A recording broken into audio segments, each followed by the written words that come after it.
Boa noite, pessoal. Estamos aqui em mais um podcast, o podcast das instituições financeiras, com a presença do ilustre Diego, CEO da Trinos, uma Lendtech. Ele vai explicar para a gente um pouco melhor aí o que é esse termo, né? E ele lidera aí um conglomerado financeiro composto por uma DTVM, uma SCD, enfim. Diego, seja muito bem-vindo. Muito obrigado por ter aceito o nosso convite de compartilhar todo esse teu conhecimento aqui com o nosso público, tá? E antes da gente começar, eu preciso também pedir para o nosso público convidar o nosso público, né, a se inscrever no nosso canal, a dar o joinha, fazer toda aquela cerimônia, clicar no sininho, ativar os alertas para vocês ficarem por dentro dos vídeos que a gente vai soltando toda semana aí na sequência, tá? Então, Diego, primeiro, agora, conta pra gente aí, cara, o que é uma Lendtech? E também, cara, aproveita para contar um pouco do teu background, a tua história, como que é que você chegou até aí, como que tu entrou no mercado de fundos imobiliários, enfim, o microfone é teu, fica à vontade, meu irmão. Não, excelente, querido amigo Felipe Santiago, é um prazer estar aqui hoje, né, no podcast das instituições financeiras, né, do Podcast Way. Isso aí. É uma honra estar aqui, muito legal, fico muito feliz de ter essa oportunidade de compartilhar principalmente um pouco das experiências que a gente vem vivendo nesses últimos anos aí, atuando no mercado financeiro, né, com instituições também reguladas pelo Banco Central. Então é uma honra. Bom, meu nome é Diego Siqueira, né, eu contando um pouquinho do meu background e da minha história até chegar nas instituições financeiras. Eu sou natural de Goiânia, Goiás, né? Minha família é toda de lá. Eu venho de uma família de funcionários públicos estaduais. Meu pai e minha mãe são aposentados pelo Tribunal de Contas do Estado de Goiás. E alguma coisa dentro de mim, desde pequeno, me falava que eu queria fazer algo grande, buscar alguma coisa de realização que gere impacto na vida das pessoas. E em 2001, eu decidi mudar para São Paulo. Eu fui para lá fazer faculdade. Me formei em administração de empresas pela Fundação Getúlio Vargas. E logo que eu me formei na GV, eu tive uma oportunidade de trabalhar numa das maiores gestoras de fundo imobiliário do Brasil na época, né? E esse contato com o mercado financeiro e com as gestoras de fundo imobiliário acabou me encantando, né? E eu vi aquela estrutura, de uma certa forma, um fundo imobiliário ele tem uma beleza particular porque ele consegue linkar dois mundos que para mim viviam muito separados, né? Que aí tem o glamour e a beleza do mercado financeiro, mas também a materialidade da economia real do mercado imobiliário, né? Porque quando você investe num fundo imobiliário, esse dinheiro vai para uma SPE, uma sociedade de propósito específico. Dentro dessa SPE, você compra ou permuta terrenos, contrata engenheiros, arquitetos, né? Você também fomenta toda uma cadeia de suprimentos que acaba gerando renda, emprego e crescimento econômico, né? Então, isso acabou me encantando e desde o início, lá no início da minha carreira, logo recém-formado, eu falei, cara, é isso que eu quero fazer para a minha vida, né? É a partir dessa indústria de fundos imobiliários que eu quero trilhar a minha carreira, buscando cada vez mais informação e aprofundando os meus conhecimentos nesse mercado, né? E eu comecei a estudar essa indústria, né, lá em 2007, quando eu estava nessa gestora, e duas coisas me chamaram muita atenção, Santiago. A primeira coisa é que as gestoras na época só faziam negócios no eixo Rio e São Paulo e com os grandes incorporadores imobiliários. E isso é triste, né? A gente tem que deslocar esse eixo, né? Exatamente. E te confesso que na época, deu aquela síndrome de vira-lata, né? Será que não tem gente boa fora do eixo Rio e São Paulo, né? Em Goiás, no sul, no norte, nordeste do Brasil, que é um país de extensões continentais. E eu fui questionar o porquê que eles restringiam a sua atuação no eixo Rio e São Paulo e nos grandes incorporadores. E o argumento deles na época, Santiago, é que o empreendedor imobiliário regional não teria governança no nível mínimo necessário para receber dinheiro de fundo, né? Teoricamente, não teria um balanço auditado do Big Four, não teria controles internos bem definidos. E, de certa forma, Santiago, eu até concordei, porque eu conhecia alguns incorporadores em Goiás e sabia que o back-office, né, a cozinha dessas incorporadoras não era uma estrutura muito completa. Mas, ao mesmo tempo, eu entendi que esses fundos estavam desprezando uma característica que fortalece muito o empreendedor regional, que é o profundo conhecimento da região que ele atua, né? Então, sabe onde estão os melhores terrenos, tem um trânsito para fazer aprovação, prefeitura, cartório ambiental, etc. E também conhece o público comprador, né? Conhece o que o mercado está demandando, o que está estocado, né? O que vender, como vender e para quem vender, né? E eu falei, cara, não faz sentido só ficar olhando o copo meio cheio, enquanto tem sim uma outra visão das forças do empreendedor imobiliário regional. A segunda característica que eu percebi quando a gente foi olhar em questão de market share do mercado imobiliário brasileiro, os grandes incorporadores, e quando eu falo grandes eu me restringo aos listados na Bolsa de São Paulo, que na época eram uns 15, 16, hoje são uns 23, 24. Se somar o market share de todos juntos, eles representam menos de 20% do mercado imobiliário brasileiro. Caramba! 80% do mercado imobiliário brasileiro está na mão do pequeno e do médio empreendedor imobiliário regional, né? E aí eu olhei, cara, e falei, cara, parece meio óbvio. Em algum momento, alguém teria que montar um fundo, uma gestora, né, para focar nos 80% do mercado imobiliário brasileiro, nem que para isso, além de capital, a gente tenha que prover a bendita da governança, né? A organização do negócio. E aí foi em cima desse propósito que eu decidi sair da gestora, eu pedi demissão na gestora que eu trabalhava em 2009, com o sonho de montar uma empresa que geraria governança e capital para o empreendedor imobiliário regional no interior do Brasil.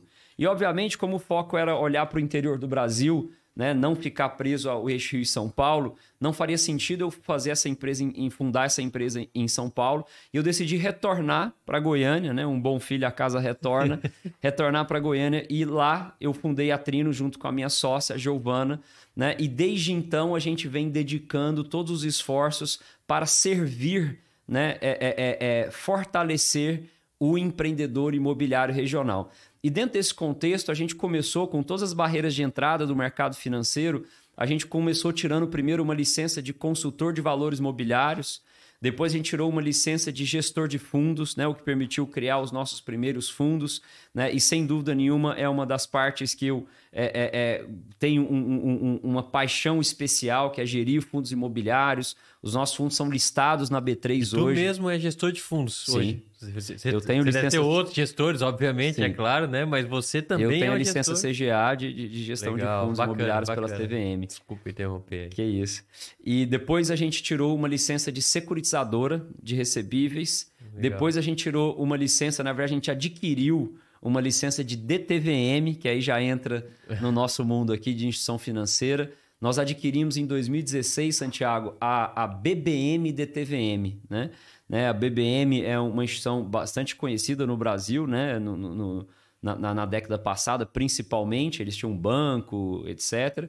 E eles venderam a parte do banco para os chineses e a gente comprou a distribuidora deles, a DTVM deles. Foi um processo muito moroso, né? A gente tentou adquirir com o intuito de ganhar velocidade no processo, mas essa velocidade que era para ser 1 ano acabou virando 2 anos só para sair a autorização de mudança de controle. Depois que a gente conseguiu a autorização de mudança de controle, mais 2 anos para colocar a DTVM de pé, né? E depois da DTVM, a gente conseguiu com bastante êxito, e essa foi muito ágil, a gente conseguiu tirar a licença de SCD, a Sociedade de Crédito Direto, também no âmbito Bacen, e a nossa é aquele modelo expandido que você adiciona mais capital social nela e você consegue ter não só a função de emissora de crédito, mas também emissora de moeda eletrônica, né, entre outras funções, assim como uma IP, né, uma instituição de pagamentos. Conta de liquidação própria, operando dentro do Pix, com pacote full, completo aí. Full, pacote full completo. E a gente está nesse momento, Santiago, num processo de entrada no Bacen para tirar a licença de financeira, né? Então, eu acredito que é uma evolução, né? Então, a gente tem todas essas licenças hoje, né? Então, a gente hoje se entende como uma instituição completa, né? E que toda esse arcabouço legal, regulatório e de estrutura não perdeu o seu propósito inicial, né? Que é através do empreendedor imobiliário regional. Depois a gente expandiu para o intermediador, né? Que é o corretor imobiliário e a imobiliária local. E principalmente para melhorar a jornada do comprador final de imóvel, a gente tem um propósito de transformar o mercado imobiliário brasileiro, né? Então, esse nome LandTech vem exatamente desse conceito, né? Land de terra, né? De terreno, né? E tech porque no decorrer do processo, Santiago, a gente percebeu que só através da tecnologia que a gente conseguiria escalar todo o nosso processo, né? E a tecnologia, ela está muito enraizada na parte das instituições financeiras, né? Que a gente, digas de passagem, está muito satisfeito com toda a parceria e os serviços que a Cashway nos proporciona nas nossas instituições financeiras. Mas, além disso, a gente tem muita tecnologia embarcada nas áreas de gestão imobiliária, né? Então, a gente se posiciona como uma plataforma de tecnologia que oferece serviços financeiros e serviços imobiliários. Esse é o conceito da LandTech. Eu dei uma volta grande, não, mas respondi sua pergunta. Foi ótimo, porque uma hora eu ia perguntar para ti assim, em que momento que vocês olharam e falaram, não, isso aqui é uma LandTech? E aí você já respondeu a minha pergunta, né? Foi quando vocês entenderam. Primeiro, você tinha todo aquele framework, né? Então, pô, eu tenho a LTVM, eu tenho os fundos, eu tenho o comprador, eu tenho o incorporador, eu tenho tudo. Falta a tecnologia para esse negócio escalar. Então, aí veio o LandTech, né? Exatamente. Vamos pular para essa parte. Mas aí eu precisava fazer uma outra pergunta para ti, cara. Você falou bastante ali daquela parte de que pô, você se formou lá na FGV e tal, e foi direto para a gestora de fundos, focada em fundos imobiliários, né? Sim. E a pergunta que eu te faço, eu imagino a resposta, mas assim, você acredita que os fundos imobiliários seriam uma boa opção para o investidor iniciante? Não estou falando daquele cara que já tem um título aqui, um título ali. Estou falando daquele cara que vai... Primeiro investimento dele, o fundo imobiliário, pode ser essa porta de entrada? Ó, eu respondo essa sua pergunta de boca cheia, com a convicção de que sim, tá? E eu vou te explicar por quê. O brasileiro, historicamente, ele tem uma relação muito próxima com o imóvel, né? O imóvel sempre num conceito de lastro, né? de esteio, de segurança.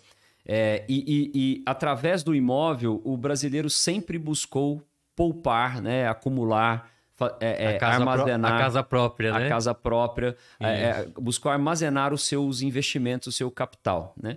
Além do conceito de imóvel, a gente sabe que historicamente, até pela segurança, o brasileiro sempre investiu muito em poupança, né? E para as pessoas que estão nos ouvindo aqui não sabem, uma boa parte do dinheiro captado pelas instituições financeiras com a poupança, a destinação dela é por lei, né, regulatória no mercado imobiliário, né, através do SBPE, Sistema Brasileiro de Poupança, né?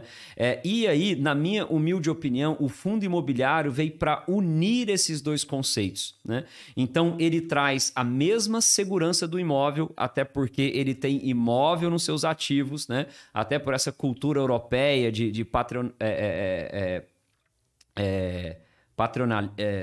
me fugiu a palavra.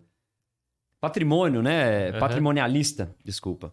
Patrimonialista de ter aquele imóvel. Então, o fundo imobiliário tem um imóvel, ele tem a segurança, né? Porque é um negócio super auditado, transparente, com todos os regulatórios, e ao mesmo tempo preserva uma capacidade de entrega de retorno acima da média das outras aplicações, né? Então, o brasileiro tem lá no seu subconsciente, sobe juros, cai juros, que aquele famoso 1% ao mês é o mundo ideal, né?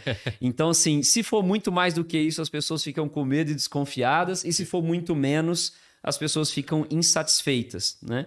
Então, o fundo imobiliário, né, você comprando um bom fundo imobiliário, é bem provável que você consiga muito próximo desse 1% ao mês. Então, ele consegue gerar, além da segurança, né, e do lastro imobiliário, ele consegue gerar um retorno interessante e, além disso, sem falar da parte da isenção, que é isento de imposto de renda, os dividendos do fundo imobiliário. Aí fica a dica aí para a galera, então, né?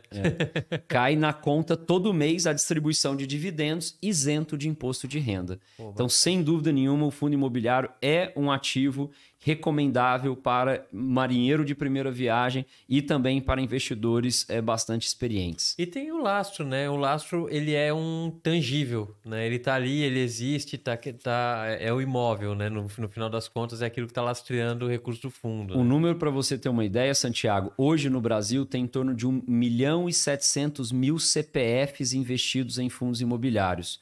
Olha quanto esse número cresceu nos últimos anos. Em 2017, a gente tinha apenas 100 mil investidores em fundos imobiliários. Cresceu 17 vezes aí em 4 anos. É um movimento muito grande. Mas também, obviamente, afetado pela baixa das taxas básicas de juros aqui no Brasil, né?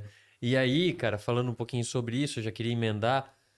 Como é que tu enxergas essa posição, essa nova posição do Copom, né? Porque, pô, ano passado a gente tinha um Copom com uma visão de, taxa de juros baixa para gerar reinvestimento do dinheiro, né? Do papel moeda que estava em circulação. E agora a gente tem um Copom com uma visão completamente diferente de taxa de juros alta. E aí, o que isso influencia no mercado dos fundos imobiliários? Como é que isso afeta a visão de curto, médio e longo prazo dos teus investidores lá? E isso é um ponto, Santiago, que é bem sensível, tá em pauta, né? Porque não só porque o juro subiu muito rápido nos últimos meses, mas as pessoas às vezes esquecem também que ele também desceu muito rápido e a grande causa do juros brasileiro ir para 2% ao ano foi a pandemia, né? A verdade é que foi uma redução quase que irreal. Forçada, né? Forçada. Eu sou totalmente a favor de juros baixos, mas a gente sabe que quando o juros está excessivamente baixo, ele tem efeitos colaterais, né? Que o principal deles é a inflação. Né? E essa inflação, além de obviamente, os juros baixos, a gente tem um fundamento por trás dela sistêmico, que é, devido à pandemia, a interrupção, mesmo que temporariamente, da cadeia produtiva em todos os sentidos. Né? Tivemos lockdowns, paralisações da cadeia produtiva. Quando você não tem produto e tem mesmo que uma mínima demanda, o preço sobe, né? Não tem jeito. Isso então, é natural, essa inflação, né, que a gente tem aqui, por exemplo, o IPCA dos últimos 12 meses no Brasil está em torno de 10% no ano. É bem acima da média histórica, que gira em torno de 5, 5,5%. Né? Agora, nos Estados Unidos, que a média histórica é abaixo de 3%, a gente também tem uma inflação de 6, 7%. Na Europa, a mesma coisa. Então, a inflação estrutural, né, que eu acho que ela é passageira, porque a cadeia produtiva está voltando a tracionar e vai voltar a entregar a mesma produtividade anterior. E essa inflação pontual vai se arrefecer. Né? E, obviamente, os juros não pode ficar de forma irreal tão baixo. Né? Mas, obviamente, a gente entende que um juros de equilíbrio no Brasil seria na casa de 7% a 8% ao ano. Não os 10,75% que estão hoje. E né? nem os 2%. E nem os 2% que estavam lá. Né? Mas aí a gente está no Brasil, né? A gente sabe que essas volatilidades acontecem, né? Já aconteceram várias vezes, né? No governo Dilma já chegou a bater 8%, depois voltou para 14,25%, agora a gente está em 10,75%. Então, assim, a expectativa é que com a inflação ficando mais controlada nos próximos meses e anos, esses juros deva-se encerrar o ciclo de alta e iniciar um ciclo de baixa para chegar num ponto de equilíbrio aí de 7% a 8% ao ano, que é um patamar excepcional, que é um patamar que a indústria brasileira, né, a cadeia produtiva, todas as linhas de produção são beneficiadas e a economia tende a gerar um novo ciclo positivo aí nos próximos anos. Seria o momento da taxa estabilizada, né? A taxa de juros básica estabilizada, que dela está casada com inflação, produção e consumo, né? Exatamente. Cara, bom, pessoal, fica aí as dicas de quem é expert no assunto, né? E aí, cara, eu preciso fazer mais uma perguntinha pra ti. Como é que lá na Trinos, ou enfim, né, no grupo de vocês, como que vocês lidam com essa questão da educação financeira? Porque aqui você tá dando uma aula. Você já esclareceu pra todo mundo aqui que, pô, dá pra começar num fundo imobiliário, dá pra ter uma rentabilidade de 1% que, assim, sem imposto de renda retido na fonte, gente, pô, não tem em lugar nenhum esse tipo de garantia, com lastro em imóvel e tudo mais. Pô, essas dicas, como é que funciona lá para o time da Trinos e os clientes, os investidores e quem participa lá do ecossistema de vocês? Não, muito legal, Santiago. Lá na Trinos a gente tem uma cultura muito forte, tá? Uma cultura organizacional muito forte. Hoje nós somos em 510 pessoas, né? Já temos um quantitativo de colaboradores, na minha humilde opinião, expressivo. E a gente investe muito nessas pessoas, né? A gente investe muito mostrando um alinhamento de propósito, né? Deixando claro quais são os nossos pilares da nossa cultura, né? Que é resiliência, ambição, transparência, inconformismo, né? O nosso propósito, que é transformar o mercado imobiliário, mas também investimos muito em capacitação. Né? A gente tem os nossos rituais culturais, né, de treinamento, mas a gente... Deixa eu pegar o gancho aqui, pessoal. Hoje no almoço, a gente acabou almoçando junto e eu vi um vídeo do ritual e eu não queria estar nesse ritual não, hein? Nossa, pessoal rolando na lama, um negócio meio que do exército ali e tal. Até explica pro pessoal qual que era a finalidade daqueles exercícios ali com o time interno de vocês. A gente tem vários rituais durante o ano, né? E um dos rituais a gente chama de Shark Seals, né? Shark Seal é um treinamento, né? Que de uma certa forma vem do conceito de exército, né? Para treinar liderança, tomada de decisão em situação de pressão, né? E resiliência, né? Tinha que ter, pelo vídeo que eu vi, tinha que ter muita resiliência. E aí a gente ali. foi para o meio do mato, né? Essa semana, sábado passado, e fizemos lá com 50 pessoas. Foi voluntários, ninguém obrigou ninguém a ir. Se inscreveram por livre e espontânea vontade, mas participaram de um treinamento que foi muito exaustivo. Começou às 5 horas da manhã e acabou às 6 horas da tarde. Né? No dia estava chovendo muito. Né, provas de exercício físico, de raciocínio lógico, de tomada de decisão sob pressão. E assim, o mais gratificante é no encerramento de um evento desse, de um ritual desse, ver a felicidade e o prazer das equipes que concluíram, né, e foram exitosas nesse treinamento. Então, toda empresa, né, Santiago, e aqui na Cashway eu tenho certeza que não é diferente. A gente hoje, empresas são feitas basicamente de pessoas, né? E eu estava tendo uma aula recentemente com um professor de Harvard e ele falou um negócio que me tocou profundamente.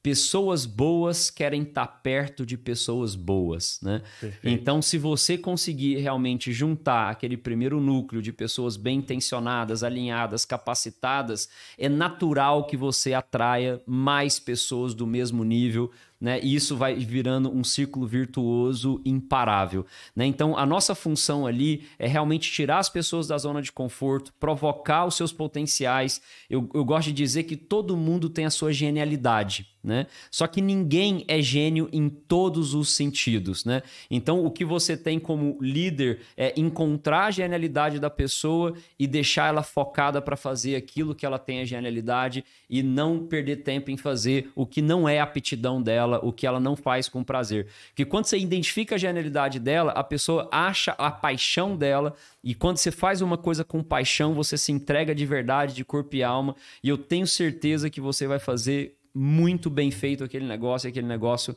vai ter bastante resultado. Então a gente trabalha muito com essas linhas de psicologia, né, treinamento técnico, a gente tem um MBA imobiliário dentro da Trinos para os funcionários, né? Então a gente incentiva muita capacitação.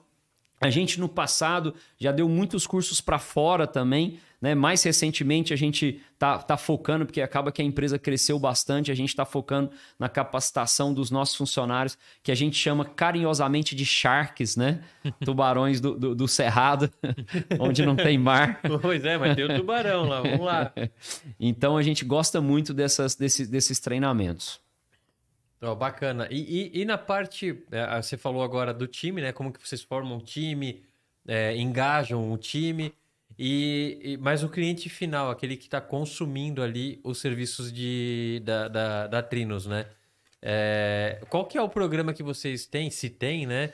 Para que esse pessoal também saiba o que fazer, né? Porque senão, para errar a mão ali e ter uma perda, também não é muito difícil, né? Sim. Como é que você enxerga isso? Quais são as ações aí que vocês tomam para esse tipo como se fosse uma educação financeira do investidor final lá? É muito importante lembrar que a gente tem 5 principais clientes dentro do nosso ecossistema, tá?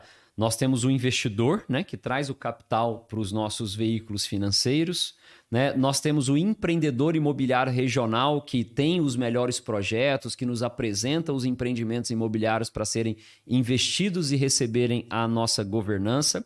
A gente tem o próprio empreendimento, a SPE, a Sociedade de Propósito Específico. Nós temos o corretor imobiliário, as imobiliárias regionais, e nós temos o comprador final de imóvel. Para cada um desses 5 clientes, a gente tem sim uma espécie de tutorial, né, de como ele pode utilizar as nossas ferramentas, né? Obviamente a gente está constantemente atualizando, né, inovando, mas a gente vem trabalhando para fazer a capacitação de cada um desses clientes, né? Então o empreendedor imobiliário, que foi de onde tudo começou.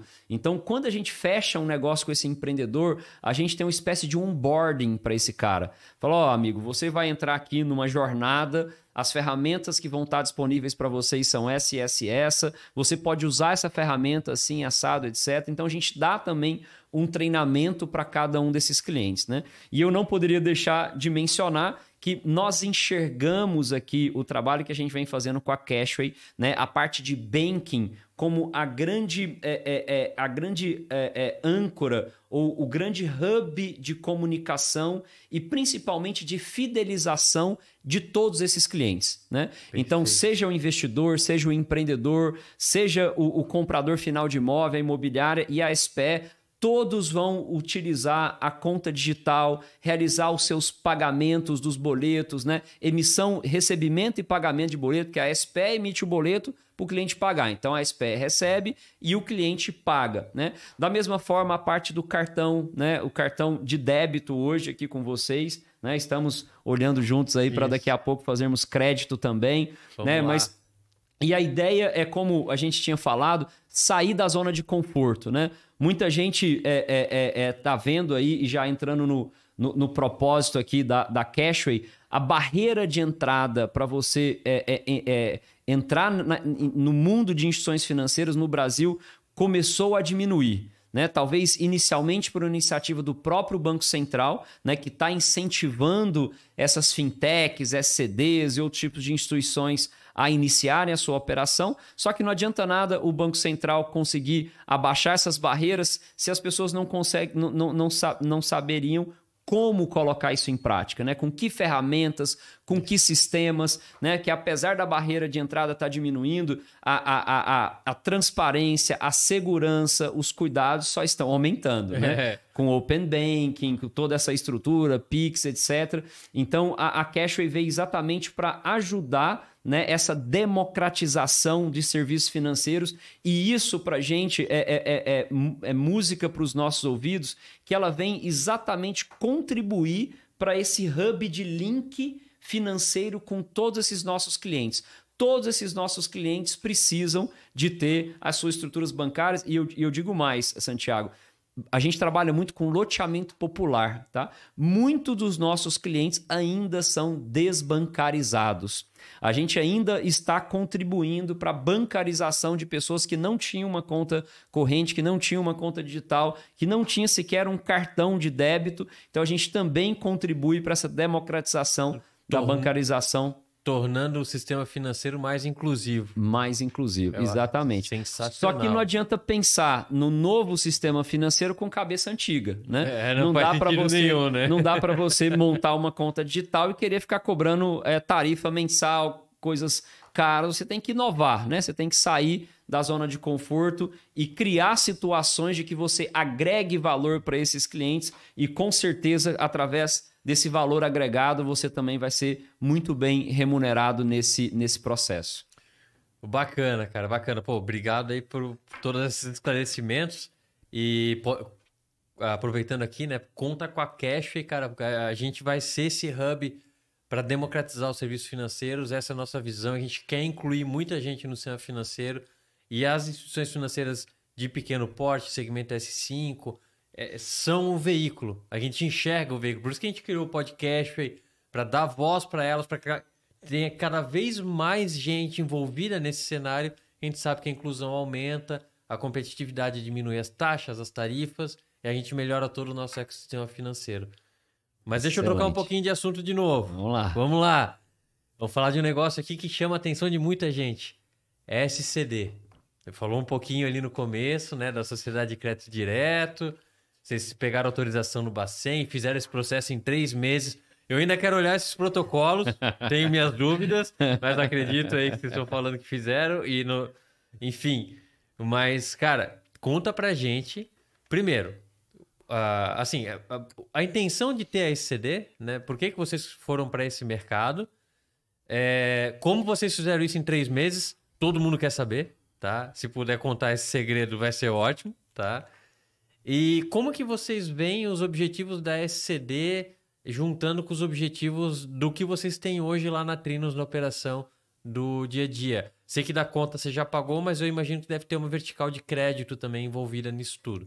Isso. Fica à vontade. Bom, a gente tinha uma série de iniciativas, né, que elas andavam em paralelo, né? Então tinha lá o trabalho com o investidor, a gente tinha lá o trabalho com o empreendedor imobiliário, com o corretor imobiliário, com a SPE e com o cliente final. E estava faltando dentro do nosso ecossistema alguma coisa que unisse todos esses clientes. Porque um cara que é empreendedor, ele também pode ser comprador final de imóvel. E né? pode ser investidor. E pode ser investidor. Então, a gente precisava desse link. Né? E o nosso sonho sempre foi ter uma espécie de um banco digital para interligar todo esse ecossistema. Né? E a gente começou a estudar primeiro as IPs, as instituições de pagamentos, né? Mas como a gente também tinha um viés de trabalhar muito com crédito imobiliário, a gente achou que em vez de tirar a licença de IP, que ainda tinha aquela questão de volumetria, né? Que você não pode simplesmente ir lá tirar a licença e funcionar. Tem um mínimo. Você ali, tem que ter um mínimo. Que a gente falou, cara, até transacionar esse mínimo de volumetria vai demorar.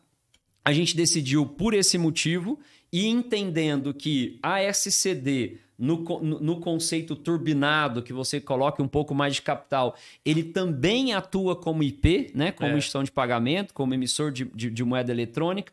A gente, depois de fazer bastante pesquisa, entendeu que a SCD seria o instrumento ideal, a SCD turbinada seria o instrumento ideal, porque com ela nós conseguiríamos criar a conta digital, né? Com a estrutura aqui da Cashway, com Core Banking, cada cliente ter a sua conta independente, com segregação, etc., com acesso a todos os serviços financeiros e, ao mesmo tempo, a gente também poderia emitir crédito, né? Que são as CCBIs, no caso que a gente utiliza lá no crédito imobiliário. Então, a SCD, depois de muita pesquisa, depois de muito levantamento, a gente achou que a SCD, sim, seria o veículo ideal para a nossa estrutura. Tá? Depois que a gente tinha feito isso, a gente já tinha comprado a DTVM há 4 anos antes de decidir de ter a SCD. A gente tinha passado todo aquele processo. A gente tinha passado um processo super doloroso, porque, para piorar, Santiago, quando a gente comprou a DTVM, a BBM tinha vendido o banco para os chineses. E naquela época, para você transferir instituição financeira para investidor estrangeiro, tinha que ter decreto presidencial. Claro. E aí a gente ligava lá no Bacen e falou, precisamos aqui a nossa transferência de controle. Falou, Diego, o negócio é o seguinte, legal, mas tem 2 processos com o mesmo grupo. E o seu processo só vai andar depois que a conclusão do outro processo, que era a transferência do banco. Nossa, e foi uma dificuldade até conseguir esse decreto presidencial, né, que foi no governo Dilma.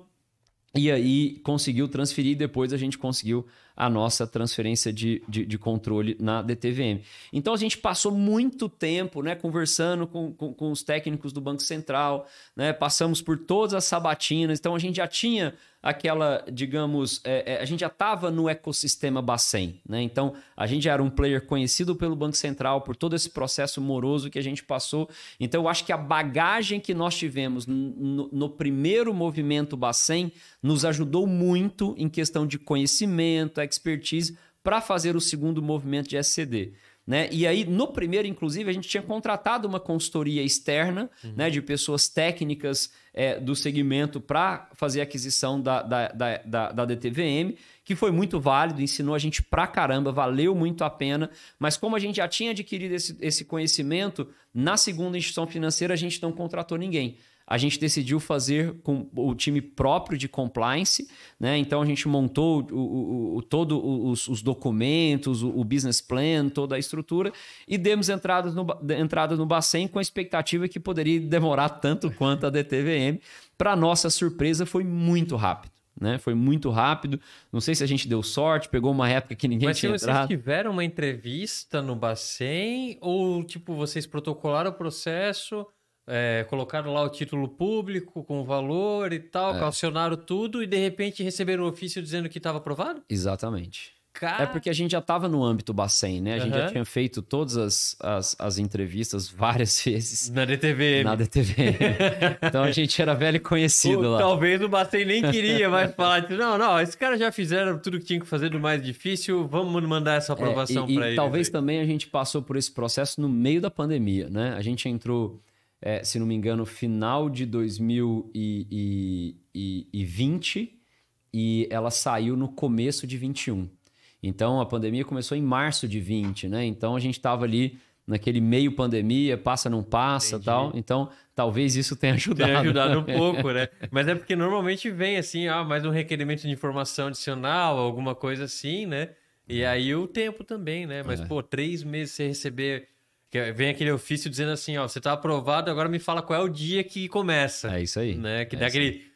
Você fica feliz e dá um gelo ao mesmo tempo, né? Exatamente. Você tem que agora escolher a data e preparar todo o negócio. E aí, né? tanto a DTVM como a SCD, as duas têm conta liquidante, né? Conta custódia e conta liquidante. Então, hoje a gente tem na DTVM a conta 360, né? A conta de gestão financeira 360, e na SCD a conta 444. 444. As duas são fáceis. Pegaram um número bonito ainda, cara. Levaram uma sorte danada nisso aí.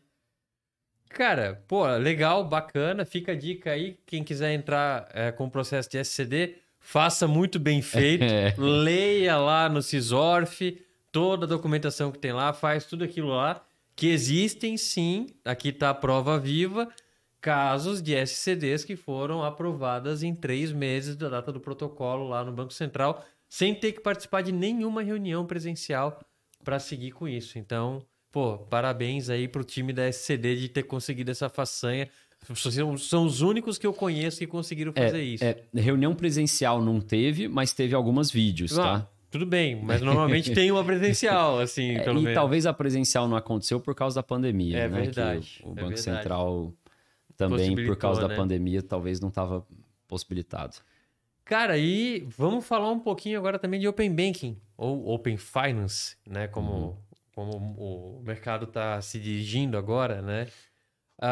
Cara, isso aí não é uma novidade para todo mundo, né? A gente está na fase 3, entrando na fase 4, mas como que vocês, a Trinos, né, e o Diego, como que vocês enxergam o impacto desse novo modelo de negócios dentro do negócio de vocês, do modelo de negócios da Trinos? Cara, eu acho que toda essa questão de transparência, né, que está aí, inclusive, dentro dos nossos valores, né, transparência é um deles, vem só agregar, né?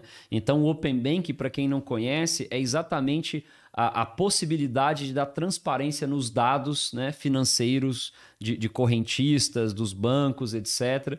Então, eu acredito que agrega muito, né, fomenta a concorrência saudável, o que diminui preços, né, e traz benefício e eficiência para o cliente final.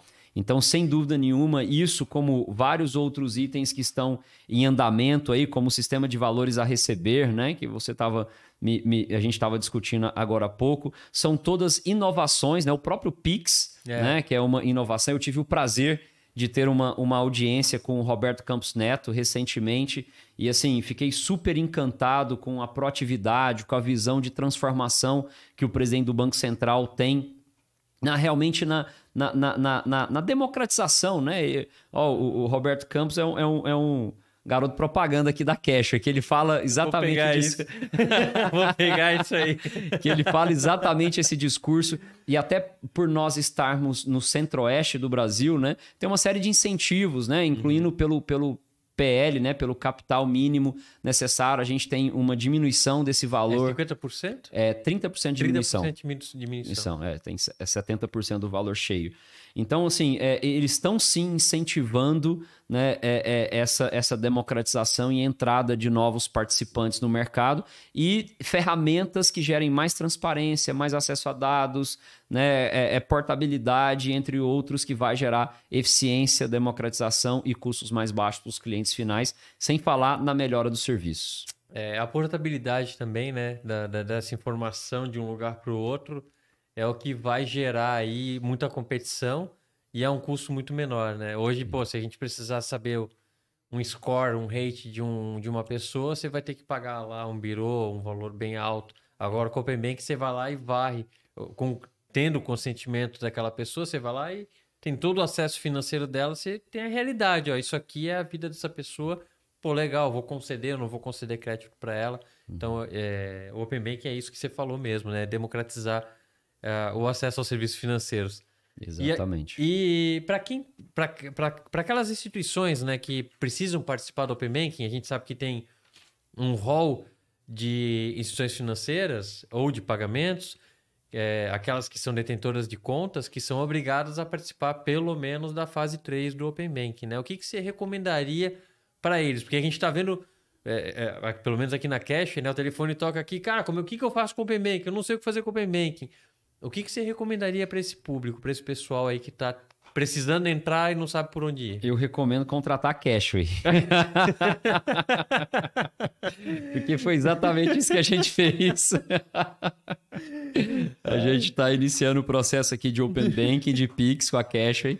Então, é muito legal isso, né? Porque antes da gente ter essa interação com a Cashway, é um mercado muito fragmentado, né? Cada processo tem uma empresa que faz, então uma empresa faz um quadradinho, outra empresa faz outro quadradinho, e não tinha ninguém que nos ajudava a entender essa visão holística, entender que como esse quebra-cabeça é montado, né? E aqui na Cashway, na minha humilde opinião, ela se posiciona exatamente com esse hub de dar transparência para a cadeia inteira. Então, assim, ó, tem serviço aqui que não necessariamente eu vou fazer, mas eu consigo te plugar com quem faz. E o fornecedor é esse, e o caminho que a gente vai fazer é esse, a gente vai interligar e fazer isso funcionar. Então, essa proatividade, né, essa transparência, porque a sensação que a gente teve na interação com outras empresas é que todo mundo ficava com medo de mostrar. Não, eu só vou mostrar até aqui. E daqui para lá você se vira. Eu vou mostrar até aqui. Daqui para lá você se vira. Né? E aqui na Cashway não. É sempre que você até me falou que é uma dos seus pilares, né? De ter essa flexibilidade e essa transparência, de mostrar o ecossistema inteiro e contribuir de todas as formas possíveis para que o objetivo do cliente ou da instituição financeira que vocês estão trabalhando seja atingido, que é isso que importa, né? O cara, eu quero fazer consignado. Amigo, para você fazer consignado, você vai ter que montar isso, ter estrutura assim, tem um fornecedor tal, a gente vai ligar aqui via API e vamos entregar o consignado. Isso, é assim que, é simples assim. Na minha visão, tem que funcionar assim, como um hub de serviço. Até fazendo um gancho aí no que você falou do Open Banking, né? Assim, galera, você vai contratar a Cashway, mas por trás da Cashway, principalmente nessa questão do Open Banking, a gente tem um parceiro que é a FinanceStack.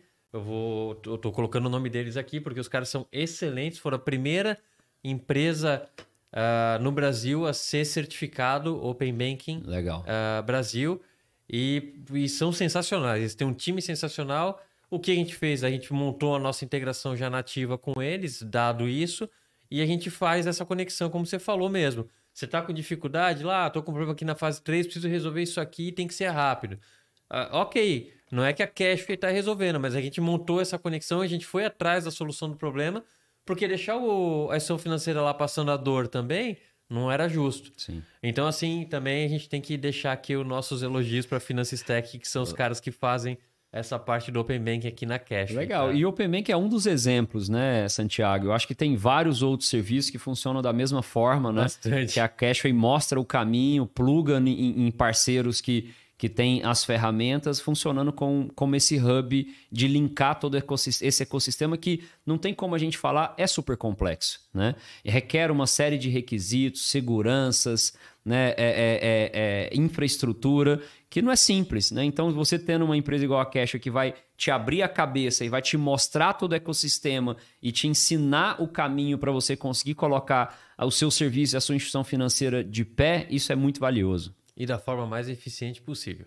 É isso aí. É isso que a gente busca aqui sempre, né? Porque senão não vai, senão é o mesmo, fazer o mesmo, né? A gente tem que fazer diferente, a gente tem que inovar e ser eficiente. Cara, você falou do SVR antes, né? O Sistema de Valores a Receber. E ali, né, só para o pessoal que não sabe, então você acessa essa plataforma lá no site do Banco Central. Inclusive, nesse momento, se você colocar lá bcb.gov.br, o que vai aparecer primeiro antes do site do Banco Central é o site do SVR. Exatamente porque lá vão estar listados os recursos que as pessoas têm em contas inativas. Então, pô, se a pessoa tem lá R$10, R$100 ou R$1.000, um dinheiro que ficou lá parado e ela nem lembra mais, através dessa plataforma do SVR, ela pode enxergar esse recurso e até solicitar e buscar e fazer o saque, né, a transferência desse dinheiro. Eu acho, na minha opinião, que tem uma sinergia, uma oportunidade para Trinos nesse negócio, não tem? Aquele dinheiro tá parado. A pessoa nem sabia que tinha. Vamos achar e pôr para aplicar, né? Pois é. Ou vai virar um carro, ou vai virar uma moto, ou vai virar um investimento, entendeu? Tem um espaço aqui, né? O que você acha disso? Eu achei isso brilhante, o Santiago, porque é nada mais do que justo, né? A pessoa, por algum motivo lá, devido às correrias do dia a dia, esqueceu um saldo na conta e antes isso ficava para a instituição financeira, né? E não é dela, né? Definitivamente não é dela. Então, essas evoluções, né, que o Banco Central está proporcionando de transparência, de acesso a dados, né, e dando essa transparência mesmo para os brasileiros, isso é sensacional. Né? E aí a gente pode transformar isso em oportunidade, como você mesmo mencionou. Né? A gente tem hoje lá na Trinos quase 100 mil investidores espalhados em todos os estados da Federação Brasileira. Né? Então, se a gente pegar o CPF de todos esses investidores e ver o que eles têm lá esquecido em algum banco, às vezes pode ajudar eles. Ele me ajudou a achar um dinheiro perdido, quem sabe eu vou investir lá. Né? E até complementando isso tudo, tá? A gente vai deixar um card aqui em cima, vai aparecer aqui em cima em algum lugar, eu não sei ao certo, a Camila que depois vai colocar pra gente, tá? Aqui na parte superior do vídeo, mostrando para todo mundo como que vocês fazem um passo a passo de ter acesso a essa plataforma do SVR. E aí, se você tiver algum recurso disponível, aproveita lá, abre uma conta no aplicativo da Trinos. É isso né? aí. Tá lá na App Store e na Google, né? Na Google Store. Abaixa o aplicativo da Trinos, cria uma conta lá, resgata esse dinheiro que não está rendendo nada, que está lá parado, e investe em fundos imobiliários. Quem sabe você alcança aí 1% líquido ao mês, livre de IR. Olha que coisa boa, né? Beleza, olha que benefício, entendeu? Pô, esse jabá é incrível. Isso é incrível. Tá, mas vamos, cara, deixa eu te fazer mais uma pergunta. Eu sei que a gente já falou um pouquinho da... A gente já falou um pouquinho, a gente falou bastante da SCD, né? E assim, eu falo, puxa, esse tema mais do que da DTVM, porque é mais a minha praia, né? Eu não sou da área de fundos, sou mais da área de crédito. Mas, assim, qual foi a razão, assim, Bom, vamos lá, vocês tinham a DTVM, estava rodando, tem um software rodando lá, tem tecnologia, tem pessoas, tem tudo. E na hora da SCD... Qual foi o fator que vocês falaram assim, não, a gente vai com esses caras da Cashway? Porque a gente não é o maior que tem e nem o mais famoso. Isso a gente sabe. Mas o que trouxe vocês aqui para Cashway? O que chamou a atenção, assim? Santiago, a gente rodou muito esse mercado. A gente conversou desde os mais tradicionais prestadores de serviço de core bank, entre os outros serviços bancários, né? E primeiro que a gente teve uma primeira barreira de entrada pelo custo, né? Principalmente os mais tradicionais, né? Para começar a conversa, são milhões de reais, que naquele momento a gente não tinha toda essa disponibilidade de capital, né? O segundo ponto, que a sensação que a gente tinha era o que eu falei agora há pouco. Todo mundo não queria mostrar, né? Ninguém estava lá para ensinar. Estava lá para te confundir, para ver se consegue fazer você gastar um pouco mais. Então, aqui na Cashway, a gente conseguiu exatamente essa cumplicidade da transparência, né? Até em diversas situações, principalmente em conversas com você, a gente saía assim impressionado. Falei, cara, como é que ele está abrindo isso pra gente, está mostrando isso pra gente? A gente até estranhava, porque não era isso que a gente estava acostumado com outros prestadores. Então, o que chamou bastante atenção pra gente foi essa transparência, né? E esse jogo aberto de mostrar realmente quais são os desafios, quais são os caminhos, né? Não falando que tudo é fácil, porque não é, né? Tem muitos desafios, mas jogando a real, né? Sendo sincero e mostrando que sim, apesar de desafiador, tem um caminho de colocar essa estrutura em pé, e além do incentivo também financeiro, que a Cashway fez um programa e um plano, né, mais acessível para a gente fazer esse ramp-up dessas tecnologias. Então, sem dúvida, esses dois quesitos foram que nos levaram a fechar aqui com a Cashway. Poxa, obrigado pelo teu depoimento. Isso vai para internet, então o pessoal vai escutar e tudo mais, e fica essa referência aí, então. E é a mais pura verdade. Que é o nosso propósito, né? Sim. Democratizar o acesso aos serviços financeiros. Mas agora, com toda essa bagagem, né? SCD, DTVM, Pix, conta digital, vocês já estão na reta final desse negócio todo. É Lendtech? É Fintech Banking? Vai juntar esse negócio todo, vai criar uma nova vertical? O que tem dentro da tua cabeça para esse negócio? Tá muito grande isso aí agora. O nosso negócio, eu acho o seguinte, Santiago, que assim como na medicina você tem especializações, né? Então, você tá com dor no peito, você vai ver um cardiologista. Exato. Né? No mercado financeiro, no mercado bancário, a tendência também é haver especializações, né? Então, na minha humilde opinião, bancos generalistas tendem a não se perpetuar, né? E o nosso propósito é ser essa instituição financeira de um único segmento, especificamente o mercado imobiliário, tá? Então, a gente quer servir com serviços financeiros e imobiliários os players da cadeia do mercado imobiliário, né? Como eu mencionei, o investidor que investe em fundo imobiliário, o empreendedor imobiliário regional que está lá, né, à frente de um empreendimento, a SPE, que é a empresa que é o empreendimento em si, o corretor imobiliário e as imobiliárias e o comprador final de imóvel. Então, para a gente ser esse ecossistema de uma instituição, né, que não é só financeira, mas a gente entende que a gente é uma intersecção entre o mercado financeiro, o mercado imobiliário e o mercado de tecnologia, a gente conseguir ser esse ecossistema e ser uma plataforma one-stop shop real estate, né? Que o cara, se ele quiser comprar imóvel, ele vai achar lá, se ele quiser vender, se ele quiser alugar, se ele quiser financiar, se ele quiser refinanciar, se ele quiser reformar, daqui a pouco, se ele quiser segurar, se ele quiser consorciar, se ele quiser investir, então tudo que ele precisar financiar o imóvel, ele vai achar nessa plataforma. E essa plataforma que oferece esses vários serviços, tendo como serviços financeiros o hub, né, a centralização ou o link com todos esses outros serviços, né? Então a gente enxerga dentro do nosso app e do nosso web, né, a plataforma de banking como o hub, e embaixo dela que a gente chama do Marketplace Trinos, né, da plataforma Trinos, todos os outros plugs de serviços, né, e soluções para o mercado imobiliário. Então é isso que a gente quer ser. A gente não quer ser mais nada do que isso. A gente sonha... Só isso? Porra. A gente sonha para daqui 5, 7, 10 anos que a gente tem aí 10, 15, 20 milhões de usuários entre empreendedores, corretores, compradores finais de imóveis, que a gente consiga atender e servir com todo esse rol de serviços financeiros e imobiliários para todos esses membros dessa cadeia. Se eu pudesse sintetizar, uma plataforma de cauda longa voltada para lentes, né? Lente, é isso. É isso aí. Né? Com tudo junto ali, tudo integrado. E a gente brinca que a gente é a primeira Lendtech do mundo.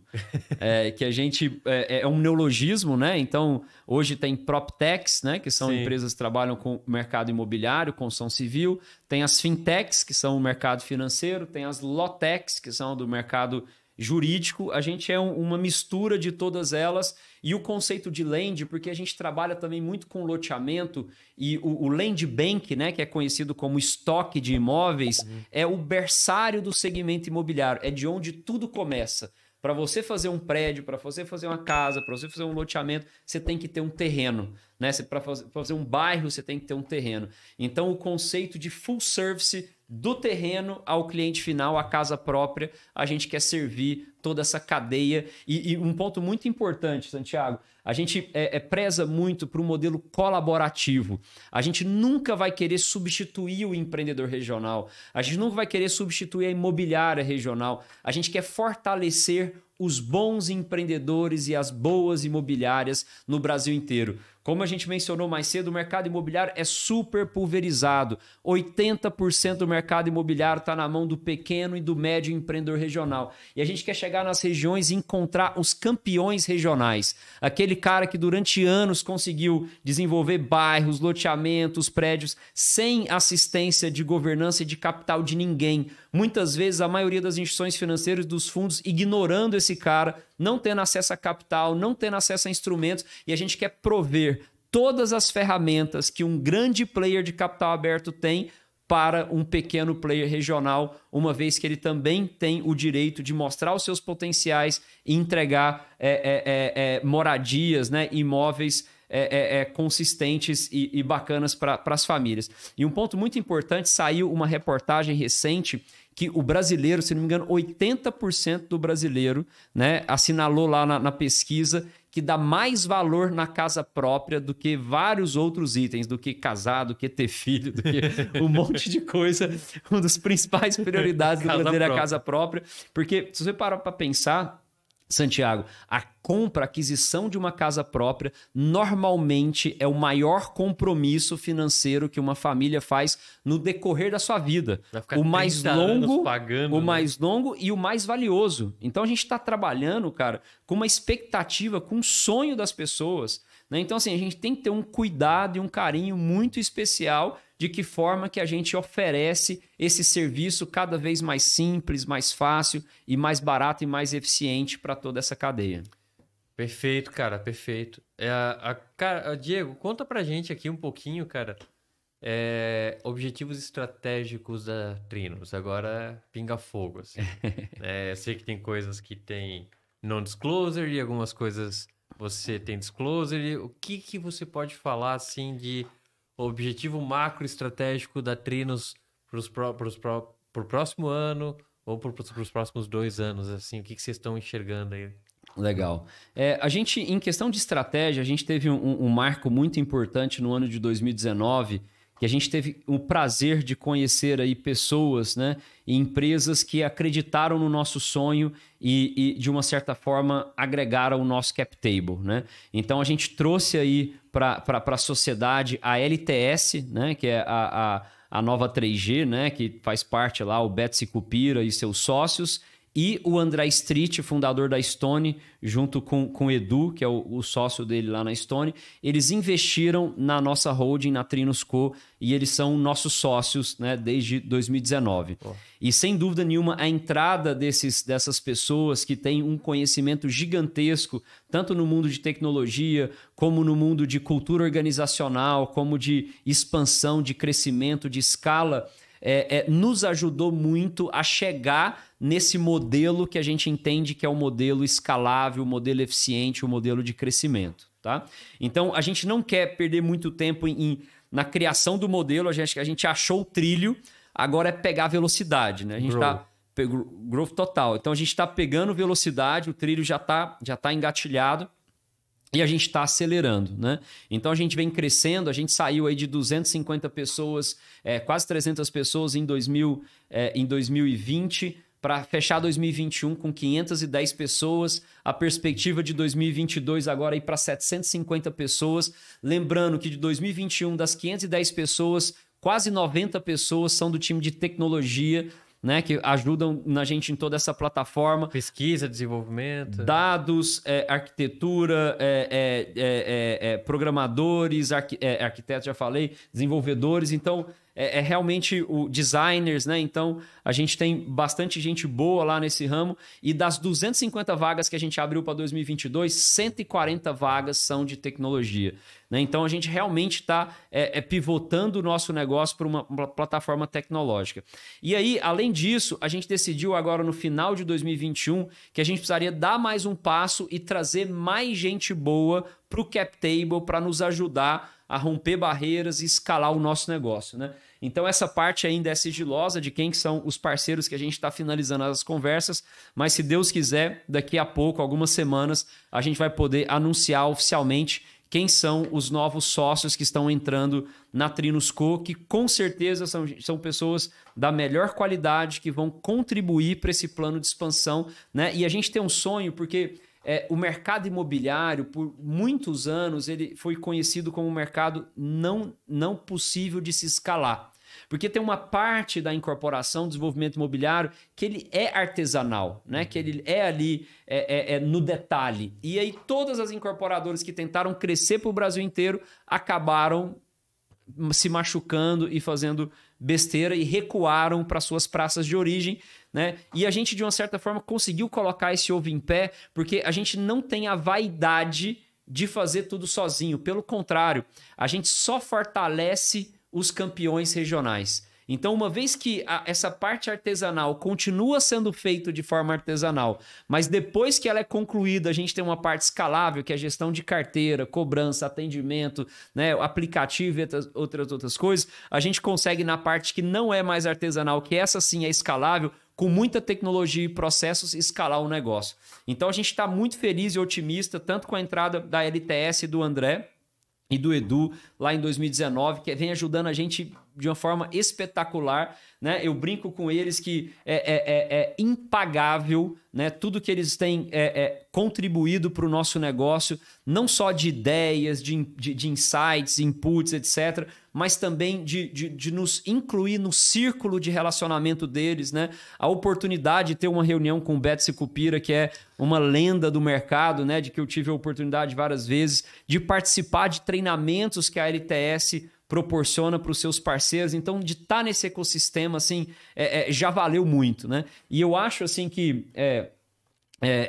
Vou falar do livro aqui que eu estava falando para você. Eu tive o prazer de ser convidado para participar de um livro chamado Fora da Curva, da edição 3. Fazendo jabá, tem na Amazon para comprar. Eu comprei o meu aqui e chega quinta. Eu quero ver se chega, né? Enfim, mas chega na quinta-feira. O Fora da Curva, né? Fora da Curva 3. Fora da Curva 3. É o Florian Bartunek, que é um grande gestor, investidor, né? Com a Ariane Abdala, que é a escritora, que eles falam da história de algumas empresas de tecnologia, né? Startups e startups de potencial de crescimento e alguns unicórnios, né? Entre eles ali empresas fantásticas do mercado imobiliário, do mercado financeiro, fintechs, etc. E a gente teve a honra de participar, de contar um pouquinho da nossa história. Então, quem puder comprar o livro aí, né? A turma lá agradece. Não, mas vamos colocar o link, Camila, depois a gente coloca na descrição o link do livro já para o pessoal comprar. Exatamente. Lá. Fora da Curva 3 é muito legal,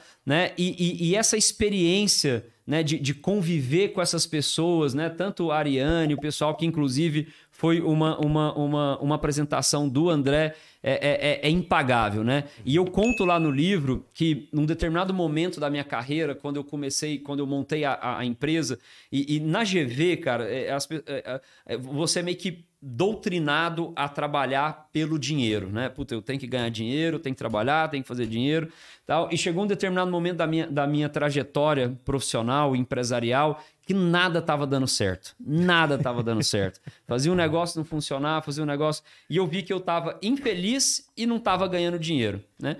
E aí deu um clique na minha cabeça, eu falei, quer saber, cara? Agora eu tô me lixando, não tô nem aí para dinheiro, eu não vou ficar fazendo essas coisas, porque as minhas decisões estavam drivadas para como eu otimizar e ganhar dinheiro. Falei, cara, eu vou mudar o foco.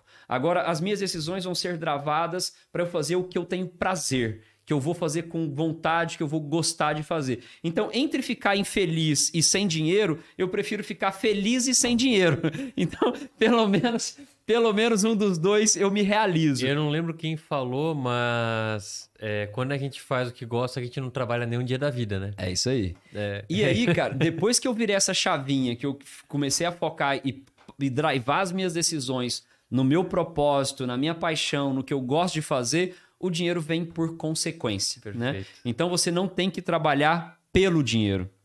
O dinheiro é uma consequência do seu trabalho, do que você faz, do que você ama, do que você tem paixão, do que você vai desempenhar com excelência. E eu falo isso muito no livro, lá na passagem, eu contando a minha história, que isso mudou completamente o curso da minha vida, da minha empresa.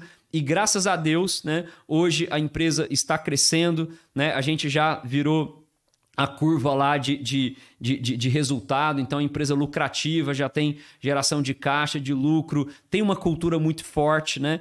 É um ambiente agradabilíssimo, né? Com todos esses rituais culturais, é um ambiente que a gente se diverte, que a gente realmente tem uma canequinha que a gente fez lá que a gente escreve assim, I love Mondays, né? We love Mondays. Então assim, a empresa que gosta de voltar para o trabalho, a gente vive aquilo. Afinal de contas, a gente passa a maior parte do nosso tempo, da nossa vida dentro da empresa. Se você não tiver um ambiente descontraído, feliz, harmônico, puta, você vai viver frustrado.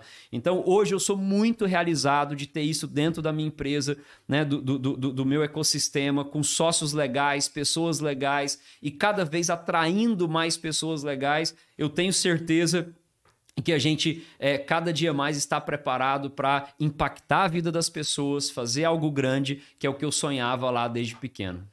Cara, sensacional. E assim, cara, agora pensa naqueles empreendedores, porque assim, vamos lá, né? O Banco Central diminuiu a régua, o acesso ficou um pouco mais fácil, tem empresas de tecnologia dispostas a dar esse apoio tecnológico, essas ferramentas para você começar um negócio regulado no Banco Central. E como que tu enxerga isso? Você acha que esses empreendedores que estão entrando nessa jornada, eles estão ali muito mais como competidores ou como descentralizadores do mercado financeiro? Cara, eu acho que a concorrência saudável, ela só agrega valor, né? Então, todo mundo que vem me perguntar, Diego, como é que eu monto uma gestora? Como é que eu monto uma SCD? A gente está 100% aberto para ajudar, né? A gente foi a primeira gestora lá do estado de Goiás, depois da gente veio mais umas 4, 5, praticamente todas a gente não só ajudou, mas forneceu manual, forneceu instrução, etc. Então, assim, a gente acredita muito, né? O mercado é gigantesco, tem espaço para todo mundo e a concorrência saudável, ela traz diminuição de custo, ela traz eficiência, ela traz serviços melhores, né? Então, tem que ficar no mercado quem faz bem feito. Né? Então, isso agrega muito valor e eu enxergo com muito bons olhos esse crescimento da indústria financeira mais pulverizada e democratizada no Brasil inteiro. Poxa, que bacana. Então, estamos alinhados com o propósito da Cash e do nosso colega agora, né? Roberto Campos Neto. É isso aí. Né? Diego, a gente já está aqui com mais de 1 hora de conversa, tá? Chegando então no final do nosso podcast. Logo eu quero deixar o microfone aberto para que tu possa fazer tuas considerações finais, falar abertamente aí sobre toda essa experiência, alguma coisa que eu posso não ter perguntado, pode ter passado batido e que tu queira comentar, tá? E assim, de novo, cara, agradecer o convite, tá? Pô, é sensacional tu tá aqui, a Trinos é um unicórnio mesmo, entendeu? E, cara, eu reafirmo aqui que a Cash, cara, ela vai estar sempre disposta para apoiar todas essas iniciativas. Desde as menores até os unicórnios, cara, a gente vai ajudar todo mundo, porque esse é, de fato, o nosso propósito, cara. Então, assim, de novo, obrigado e deixo o microfone aberto aí para você poder fazer suas considerações, cara. Santiago, eu que agradeço, né? Eu adoro essas oportunidades que a gente tem de passar um pouco dessa experiência, né? Eu fico me lembrando no começo da minha carreira, do meu negócio como empreendedor pequeno, como era difícil acessar informação, como era difícil alguém falar com franqueza, né, os desafios e as oportunidades que existem. Então eu adoro fazer isso, a gente faz bastante, né? Inclusive anteontem eu estava num evento no Sinduscon de Cascavel, no Paraná, falando também com empreendedores regionais, mostrando um pouco da Trinos. Então, é uma atividade que eu faço com prazer. Então, ter essa oportunidade aqui na Cashway para falar para um público tão seleto, né, que são pessoas que estão aí estudando, de alguma forma envolvidos com instituição financeira, é uma excelente oportunidade. Então, eu te agradeço de coração de me permitir estar aqui falando um pouco da minha experiência. Em questão das abordagens, eu acho que a gente passou por tudo, né? A gente, durante esses 12 anos de empresa, a gente fundou a Trinos em 2009, né? Então, ano passado, a gente completou 12 anos de empresa. A gente teve vários desafios e, sem dúvida nenhuma, a conquista de atingir uma instituição regulada pelo Banco Central, né? A DTVM, a SCD, é um êxito assim, que me traz muito orgulho, né? E sem dúvida eu gostaria que várias pessoas, através da Cashway, conseguissem também esse mesmo êxito que nós conseguimos. Não é fácil, tem muito desafio, né? Requer muita dedicação, empenho, paixão, etc. Mas para nós que somos picados por esse mosquitinho aí do mercado financeiro, né? Realmente é muito, muito gratificante, né? Então, muito obrigado, né? E fica aqui a mensagem de que, sim, existem empresas que, de uma certa forma, contribuem para dar uma transparência de como que funciona todo esse quebra-cabeça, que é super complexo, né? E, sem dúvida nenhuma, uma dessas empresas é a Cashway, e a gente se sente muito em casa, né? Eles atendem a gente muito bem, e a gente está cada dia mais aproximando mais, evoluindo mais as nossas parcerias. Tanto é que a gente veio aqui pela segunda vez, mas o meu time mais vezes aqui em Florianópolis para evoluir os nossos negócios aqui com a Cashway. Muito obrigado, Santiago, pela oportunidade. Espero que todos tenham gostado aí desse bate-papo e eu adorei. Obrigado, Diego. Bom, pessoal, chegamos ao final de mais um podcast, o podcast das instituições financeiras. Se você gostou desse vídeo, dá um like, curte aí pra gente, se inscreve no nosso canal, clica lá no sininho, ativa as notificações. Se você quer saber desse mercado, de como que funciona o mercado das instituições financeiras, aqui é o lugar onde a gente vai trazer esse tema, vai trazer os especialistas, as pessoas que fizeram o processo e esclarecer todas essas dúvidas sobre esse tipo de conteúdo. Um grande abraço e até a próxima.